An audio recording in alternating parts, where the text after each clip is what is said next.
Everyone on the island of Sodor knows that wherever Thomas goes, Annie and Clarabel go too. The three friends are inseparable. They love running up and down the branch line, singing songs to each other, and wouldn't trade it for anything. One day, Thomas was waiting for Henry's passengers to board his train at the junction. As he waited, he chatted with Henry's coaches.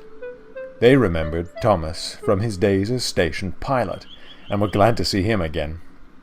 They told him all about their adventures on the main line.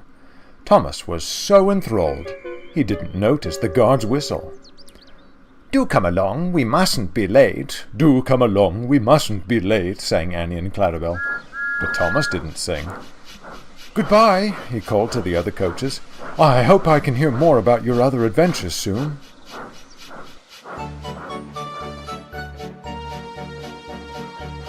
What fun it must be, Thomas thought aloud, venturing all along the main line. Those coaches have certainly had their share of adventures. Needless to say, Annie and Clarabel had given up trying to sing. Later, Thomas had shunted the coaches to the carriage shed, and then stopped for a rest. As he slept, Annie and Clarabel conversed. "Why don't we have any stories to tell?" Annie wondered. "We do," replied Clarabel, "only they're all about Thomas. Going fishing." "Losing our guard," Annie added. "Racing Bertie," finished Clarabel. "Wonderful stories, mind you, but—" "We were merely along for the ride," Annie sighed. "Would be nice to go on the main line again," smiled Clarabel. "Who knows what we'd see nowadays?" At that moment, Thomas awoke. "So I'm not good enough any more, is that it? What nonsense! You're not fit for the main line nowadays." Annie was going to tell Clarabel that they weren't fit for the main line any more, but Thomas's words made her so cross she changed her mind right then and there. "We're quite fit, thank you. Besides, it would be nice to go with the other engines. Perhaps they won't ignore us." Thomas was shocked. Well, fine," he huffed. "I'll just take other coaches." And that's how it was.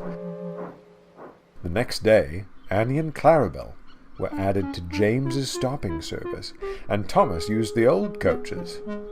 They said nothing to each other as they left the junction.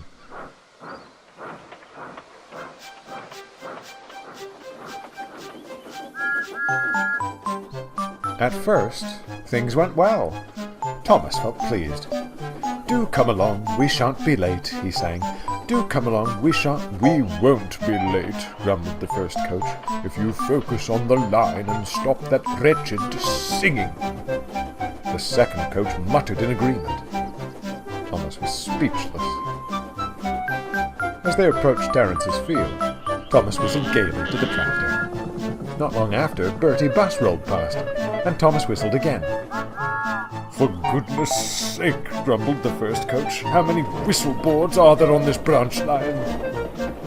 "I was only saying hello," Thomas cried. "No time for those sorts of pleasantries on the main line," retorted the second coach. "Not when there's a timetable to keep to." Thomas's heart sank. This wasn't what he'd expected at all. He was miserable for the rest of the day. He didn't want to admit it, but he missed Annie and Clarabel dreadfully. At the end of the day, Thomas was at the junction with his last train. He was having a drink and feeling quite down when Henry fussed in. "Every station, there's a timetable that we... you there, Thomas, yes. Come take these coaches away at once." Thomas looked up. At the rear of Henry's train were Annie and Clarabel. "These silly things haven't stopped singing." "Do come along, you'll all be late." "I've been on time all day, thank you." Thomas couldn't help but laugh. At once he coupled his coaches to Henry's train. Henry snorted off indignantly. "I'm sorry, you two," said Thomas sadly. "I shouldn't have been so rude." "My day has been dreadful," interrupted Annie sadly. "Ours too." "We missed you dearly," added Clarabel. "Those mainline engines treated us awfully. Some adventure that was." "Disgraceful," huffed Thomas. "They should be so lucky to have you on their trains."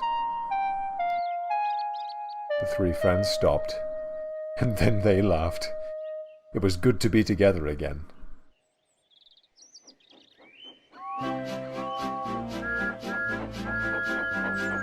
Thomas, Annie, and Clarabel stick close together nowadays. They still bicker, as good friends do from time to time. But from that day on, however, there was no talk of leaving for the main line.